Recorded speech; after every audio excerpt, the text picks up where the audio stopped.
Welcome to Networking RX, a podcast devoted to helping business professionals like you enhance your networking skills in order to become more proficient giving and receiving quality business referrals and improving the overall quality of your life and the lives of those around you. The Networking RX podcast is a production of AmSpirit Business Connections, an organization whose mission is to empower business success through networking. For those who don't know, I love sports. I played sports in high school. I had the good fortune of playing football and running track in college. My wife likes sports. So there's always sporting events on television at home. And our kids grew up with that, and our kids grew up playing sports. They played all the way through high school, and each of them played college soccer. We continue to watch sports, and continues to be a big part of our life. My daughter works for a professional soccer team. My boys continue to play soccer. They're on into their 20s. I preface all that just to share a story about my youngest son. He was a soccer player.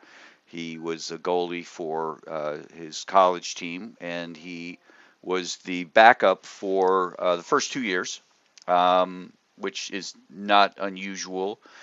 He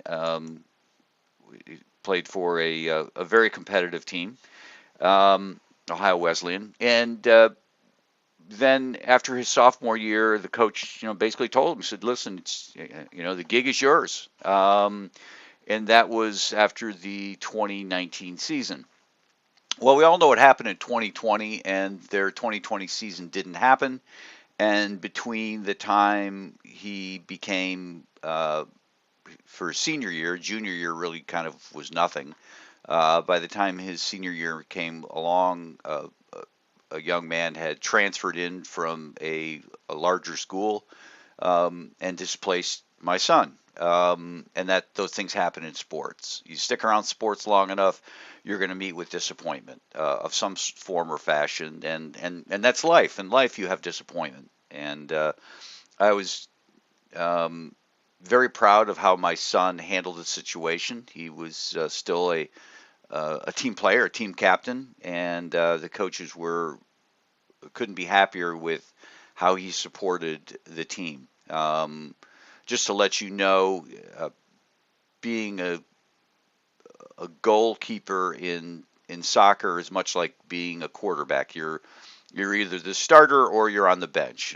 For a lot of sports, even though you might not be the starter, you're still getting in. Like in hockey, you're still getting in if you're not on the first team, and so on and so forth. So my son found himself a lot of his time being on the bench, and but he was talking to a friend, and that friend said, because my son's very confident in his abilities. He's like, I feel I should be playing. And his friend said, listen, you need to go to the coach, and you need to advocate for yourself. If you're not going to advocate for yourself, no one else will. And that's what he ended up doing, and he ended up getting playing time off of that. And that's, there's certainly a happy ending to the story there. But that kind of dovetails into today's conversation about ourselves and liking ourselves. And I ran across an article that talked about that a way to, and these studies dealt with romantic relationships. And if you've been around this podcast long enough, you know that I really look at relationships as being relationships, and the things that we deal with in our personal, romantic, or family relationships have every relationship or have every application to our professional relationships. And so there was research out there of 209 heterosexual couples, and what they found is that the happiest relationships were the ones where the partners had a degree of what they termed self-compassion, meaning self-compassion is the act of caring, being kind, having an attentive attitude towards oneself, back in my son's terms, advocating for yourself, and forgiving oneself for shortcomings, believing in one's abilities. I mean, if you don't believe in your abilities, then the people around you aren't going to believe in your abilities. And so if you want to impact your network, you can't be this "oh woe is me" people and think that people are going to have a higher opinion of you than you have of yourself. It really starts with you or me. I need to take this medicine as much as I dole it out. In that, we need to look at ourselves and really believe that we are good at what we do, whatever it is that we do, whether you're pushing numbers on a tax form or you're a professional speaker. I don't think there's a whole lot wrong with just believing in your heart of hearts that you're the best, or that maybe not the best, maybe, that you're good at what you do. And I know that for many, certainly for me, that's a hard thing to say to other people. I'm good at what I do. I'm really good at what I do. That's a hard thing to kind of put out there because you risk somebody saying, "Well, you're really not." And maybe they will or they won't. But at times people are, well, I can speak for myself. I don't enjoy doing that. But there's internally you need to have that that self-compassion for yourself, that you are a good person. Yeah, you make mistakes. We all make mistakes, but you try, and you try to be that good person. And by exercising that level of, again, what they call self-compassion, is going to lead to, and this is what the research shows, it's just going to lead to a happier existence. And people want to associate with that happier existence. People don't want to associate with individuals who are continually unsure of themselves, continually needing propping up. And I know there are people out there that kind of get caught in that little loop where it's, they want to, whether it's fishing for compliments or whatever it might be, in time, people get weary of that. It kind of drags them down.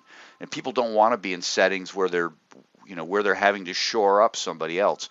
Yes, it's okay occasionally. We all need help occasionally. We all have setbacks in our life occasionally, and we need help. We have deaths in the family or breakups or whatever, and we do need that support.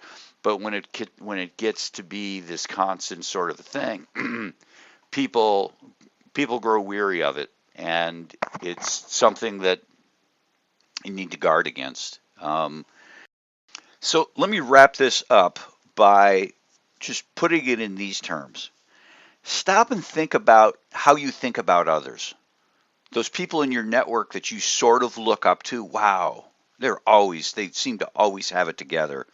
They're always successful. They're always whatever. And the chances are they might look at themselves differently, and that's neither here nor there. But the notion that you look up to these people and how you treat these people, well, that's how you need to look up to yourself. That's how you need to look up to yourself. There's a saying out there, you have to learn to love yourself before loving others. And it's sort of the same thing here, is that you have to find respect for yourself before others are going to respect you. And so it's a simple little exercise, but you're kind, you're a good person, you're good at what you do.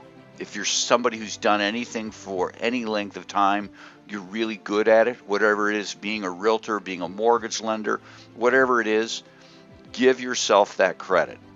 Give yourself that credit. You don't need to be braggadocious about it, but just know in your heart of hearts that you're good, and tell yourself from time to time, I'm really good at this. I am really good at this. And that confidence will carry through, and that confidence will then attract other great people to you. Thanks for joining us on the Networking RX podcast. Please put what you've learned into action today and let us know if you have questions, comments, or ideas for future topics. You can email them to us at podcast@amspirit.com. That's AmSpirit.com. Finally, so you never miss an episode, be sure to subscribe to the Networking RX podcast through iTunes, Overcast, or however you receive your podcasts. Now get out and network with someone. The Networking RX podcast is the copyright production of AmSpirit Business Connection. All rights reserved.